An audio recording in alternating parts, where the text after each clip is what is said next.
Welcome to Assist College of Arts and Commerce. This is Assist Edupedia. Myself, Assistant Professor Sunil Shah. Today in this session, I will be covering up the topic called Essentials of the Contract, which is under Indian Contract Act 1872. The subject name is Business Law and the class is first year BMS, SEM 1, and this particular syllabus is of University of Mumbai.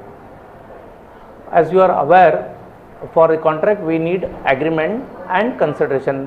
For agreement we need offer plus acceptance.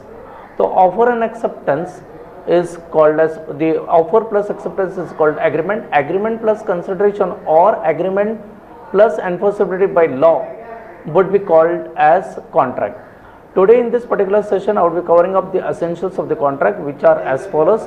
First is offer and acceptance, consideration, capacity of the contract, free consent, agreement not declared to be void, writing and registration of the contract, legal relationship between the two persons who are entering into the contract, certainty of the terms under the contract, possibility of the performance when they are signing up the contract, the enforceability by the law when they are signing up the contract, and stamping and registration of the contract. To inform you students regarding the offer and acceptance in detail, what is offer? Offer is also called as proposal, which is defined under section 2 subsection A of Indian Contract Act. It is the first step towards creating a contract. One person shall signify or make a proposal with the view of obtaining the acceptance is called as proposal, which is defined under section 2 subsection A. Acceptance is defined under section 2 subsection B when the person to whom the proposal is made signifies his assent. The proposal is said to be accepted. When the proposal is accepted, it becomes a promise. So offer acceptance is covered up under this particular slide. Coming to the analysis of the case as held in Badri Prasad versus State of MP, it was held that every transaction not to be recognized as a contract must be in the ultimate analysis, which is resolving into the proposal, and it is fair and fairly accepted points under the contract. If it is unqualified or if it is qualified, it should be absolute acceptance. If it is unqualified acceptance, it is not an acceptance under Indian Contract Act. Coming to the definition, which is defined under section 2 subsection D of Indian Contract Act, which says that when at the desire of the promiser, the promisee or any other person has done or abstained from doing or promises or such an act or absenteeism or promise is called as consideration. Contract has two parts, one is called promise and second part is called consideration. A promise is often made in return of a promise. A person cannot promise to himself. There should be two parties in case of an agreement. Example, buyer raises the goods for a price is called as consideration. To explain you, when a person proposes and the other person accepts, that means the person who is proposing is called proposer and the person who accepts is called acceptor. And when proposal plus acceptance would be termed as agreement. Agreement should be supported with consideration. Here in terms of contract we will be speaking about the term money, monetary aspects. So agreement plus consideration is called as contract. Sometimes agreement which is supported by enforceability by law would be called as contract. Giving to the example of consideration, suppose a person A tries to sell his house for rupees 1 lakh to B. The promiser is A. Here in this case, when he proposes to B that he is willing to sell his house for rupees 1 lakh, the B would be called as promisee. Here the agreement, if it is a written form, it would be called as written agreement. If it is in oral form, it would be called as oral agreement. Here A is called proposer, B is called acceptor, or A is called promiser and B would be called as promisee. The amount rupees 1 lakh would be called as consideration. If it is when drafted in written form, it would be called as written agreement. If it is spoken orally, it would be called as oral agreement. You are quite aware we are into digital era. The digital contracts are also valid in the eyes of law. Now coming to the consultation which are unlawful or forbidden by the laws, those consultations which are not allowed by honorable Indian courts of law, it would be called as unfavorable consultation. Sometimes the consultation would be for fraudulent purpose. It would be also not accepted if the consultation involves or implies injury to the person or the property of another. It would be called as unlawful consultation. Suppose person A files a complaint against B, and he says that if he continues with the case, I would be paying you some amount of rupees 2 lakhs or 3 lakhs. So such type of consideration, if the third party accepts, would be called as unlawful consideration. If a person X makes an agreement or a contract with Y that if his house or property is burnt, I would be paying around 10 lakhs. So damaging to someone's property is not accepted by the court of law. So such type of contract would be called forbidden, and the amount which would be transaction, if it is done, it would be called as unlawful consideration. Sometimes the court regards some parts of the contract or some terms and conditions of the contract or agreement as immoral or opposed to the public policy. Coming to the points of capacity of the parties, normally as per Indian Contract Act, those persons who are above 18 years, they can enter into contract. Section 11 states that every person is competent to enter into contract who is the age of majority. According to Indian Contract Act, the person who is completed 18 years can only enter into contract. And further, it also says that the person should be of sound mind. He should be able to understand the terms and conditions of the contract and not disqualified from contracting by any law. Which are these terms which are disqualified by the persons not entering into contract? Those persons who are ambassador of the country, those persons who cannot enter into contract with the civil persons or president or the judge, or any other persons who are being forbidden by the law, or the convicts cannot enter into a contract. So capacity of party should be, the person should be major, he should be of sound mind, should not be lunatic or insane or bankrupt, or he should not possess any disqualification from contracting into a contract. So capacity means ability to understand the terms and conditions of the contract. Consent. Section 13 of Indian Contract Act defines consent. The parties to the contract must be free, must give the consent free. That means I hereby accept with free consent. That means I am accepting the terms and conditions of the contract. That type of acceptance would be called as free. Both parties should agree the same things at same point of time and in same senses. It should not be obtained by coercion. Coercion is called physical threat or mental injury, or any type of threat would be called as coercion. Undue influence, the person who is in the superior position making and asking the person to enter into contract who is in inferior position, such type of contract, if it is signed, it would be called as undue influence. Fraud, the consent should be free from fraud. Misrepresentation, something if it is representation is done in something different form which is not actual, it would be called as misrepresentation. Sometimes there is mistake of law and mistake of the facts while entering it into terms of contract.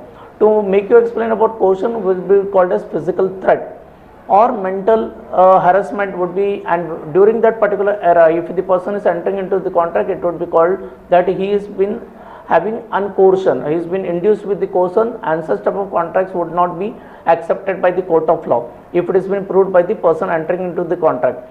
If the person is in dominating position and the person who is in the inferior position enters into the contract, such type of contract would be said that he has been influenced by undue influence. So that type of contracts are also not valid into the eyes of law. Agreements not declared to be void are, as per section 2 subsection G of Indian Contract Act, the void agreement is not enforceable by law. Whatever is not allowed by law, it is called as void contract, since they are opposed by the public policy.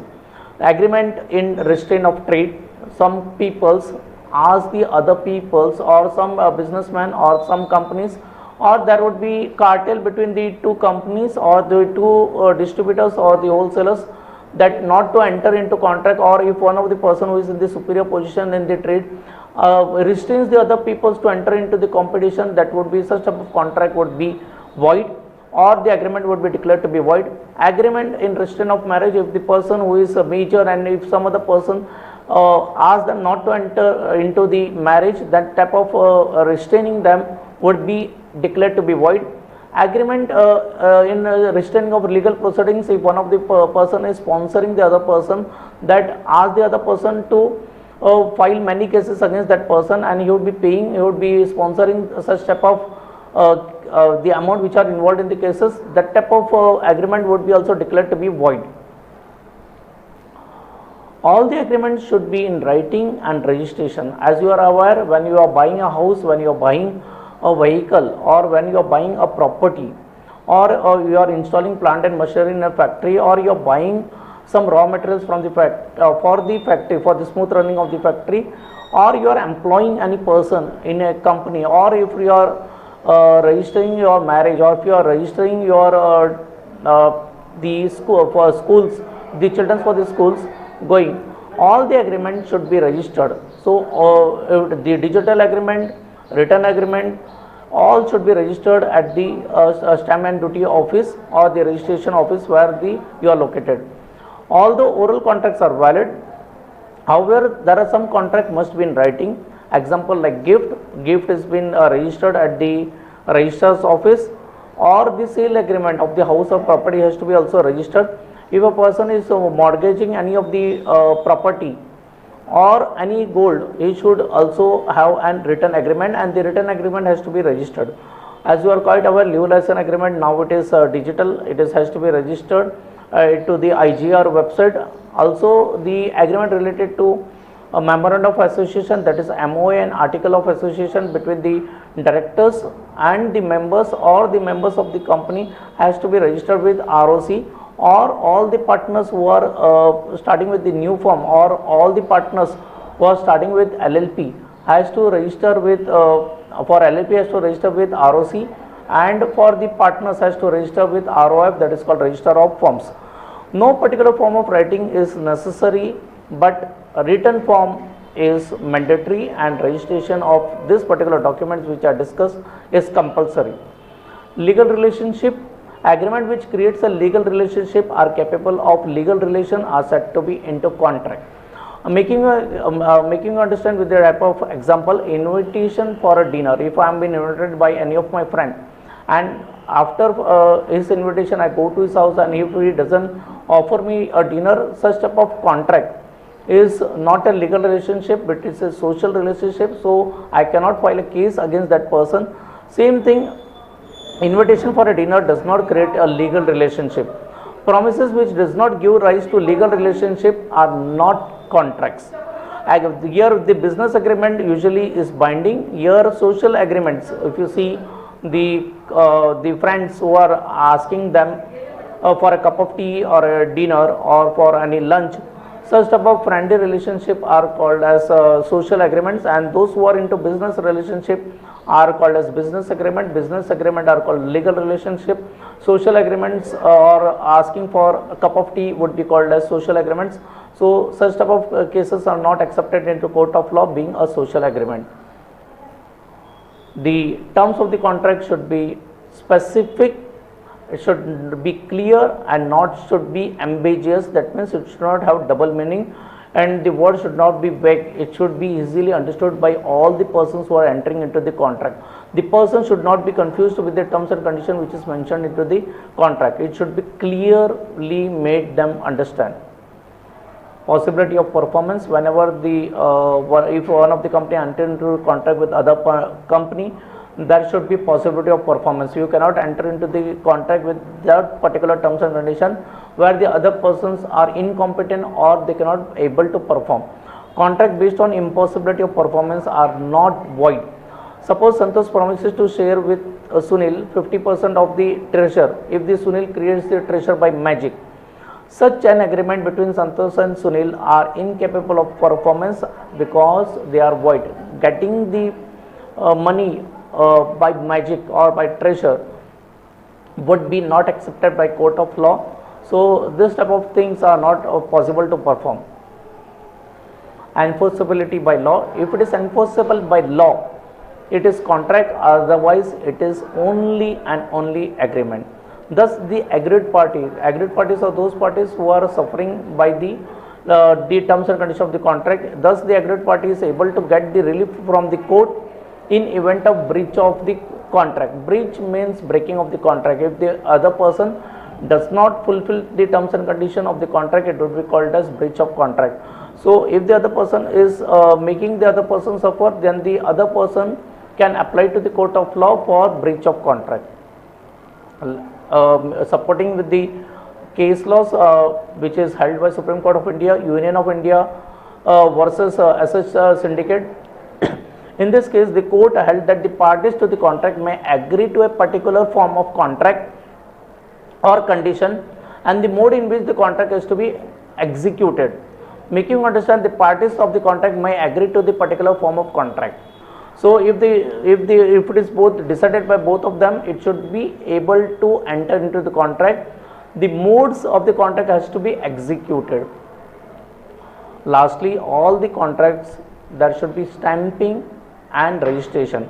For the validity of the contract, it should be stamped according to the Stamp Act and should be registered according to the Registration Act 1908.